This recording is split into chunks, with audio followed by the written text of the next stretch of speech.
Hello, everybody. Scott Golden here with the Golden Opportunities Coaching YouTube channel and the Pro Wrestling Logic YouTube channel. Both are useful, hopefully, for your benefit. This is, though, the Pro Wrestling Logic YouTube channel, and we continue into our foray into Superstars of Wrestling. 1989 is our season of the moment here, and that is the 422.89 edition. Right after WrestleMania 5, a couple weeks after WrestleMania 5. Of course, WrestleMania 5, to me, one of the best WrestleManias of all time, if not the best. Jim Duggan against George South is your first match up. And obviously, Hacksaw Jim Duggan coming off of WrestleMania 5, his match with Bad News Brown, not very good for many reasons. George South, of course, doing the enhancement work for the majority of promotions. Duggan in a quick match here. Very punch kick. Duggan cinches up on a front face lock, then manages a clothesline, big spinning body slam, and ultimately gets the all glory clothesline. Then the highlights of none other than Randy Savage from the Brother Love show the previous week, the introduction of Sherry Martel, aka Sensational Sherry, as his new manager post WrestleMania 5. I didn't realize that she was not the manager. Actually, I did realize she's not the manager going into WrestleMania 5, but she basically says that she is more woman than Elizabeth could ever dream of being. Highlight of this switch is a pretty big thing because it cements Randy Savage as a complete and total 100% heel, which at the time lots of people knew was coming, but it didn't really come together in the way that everybody planned. Mitch Casey against Big John Studd. Big John Studd still around for a couple of months, although not very long. Casey takes a couple of shots at Studd, a couple of forearms, punches, and the other basic stuff. Studd manages a double underhook suplex and a bear hug and gets a quick victory going towards summer run with Andre the Giant, although he doesn't even make it into the middle of June before Studd is pretty well gone. Then we move to the Slickster. Slick coming out and introducing his new charge. His new charge is, of course, Rick Martel. Rick Martel facing off against Terry Daniels. Martel having turned heel a couple weeks before at the WrestleMania 5 deal, the reuniting of Strikeforce.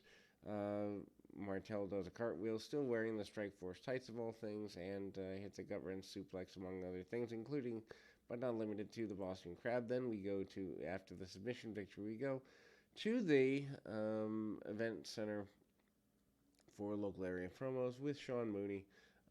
Basically, Brutus Beefcake lets it be known that he does not care about the loss of the championship by Randy Savage. He still wants to get his hands on Savage. Of course, that angle had been set up in the main event in February, setting that up. And Bret Hart and Mr. Perfect are going at it in local area house shows in Boston and all across the country. Vignette for the genius who promises that he uses Roman numerals on his taxes. I'm not sure how that would be helpful, but he believes it. So anyway, Ronnie Garvin and Greg Valentine up next here, starting their feud that runs all the way from April all the way through till Royal Rumble 90. Think about that, an 8-month feud. Couldn't even do that today. You guys would be clueless. Anyway, lots of hard chops. Basically, a very basic striking match. Garvin coming out ahead. He beats, or Valentine beats Garvin, and Garvin is told that he must retire from this. Also, the Hammer tries to go for the inverted. Garvin beats Valentine, and Valentine post-match with Tony Schiavone challenges Garvin to a match where Garvin must retire. Jimmy Hart is alongside the Hammer for this. Not sure why they turned it into a mini retirement angle, maybe just to get something more out of it. Anyway, Dave Landing and Tony Roy face the Twin Towers up next after an Event Center promo series. Of course, Sean Mooney part of the Event Center and trying to lead things forward.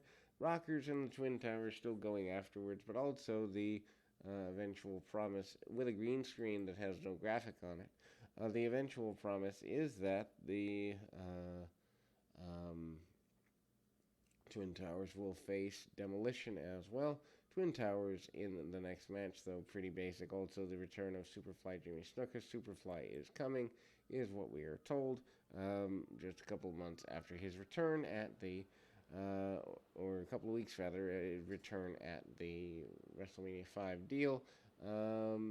Twin Towers, basically, bear hugs, and other basic maneuvers by Akeem. Akeem also hits the ropes. 1, 2, 3, and off we go. Boss Man Slam and the Big Splash, and Akeem and the Big Boss Man are in solid control. Brutus Beefcake basically says that Randy Savage needs to be dealt with, and it's not Sensational Sherry, it's Scary Sherry, and that is the chant there.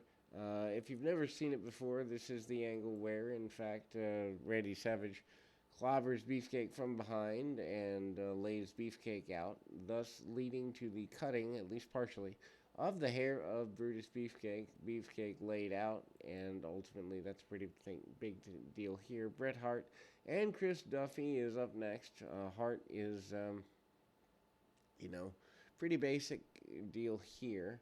Hart manages to get a pile driver, and that is the finish on Chris Duffy. His other basic maneuvers, the Russian leg sweep and the second rope elbow from the inside. Bret Hart in control and starting his run with Rick Rude that leads to Major Deal. The highlights for No Holds Barred being hyped also is here, although not as big a deal as Hogan in the No Holds Barred movie, which they start airing in June, I believe. Pretty big deal. Anyway, new Intercontinental Champion Rick Rude facing off against not regular version of the enhancement talent crew.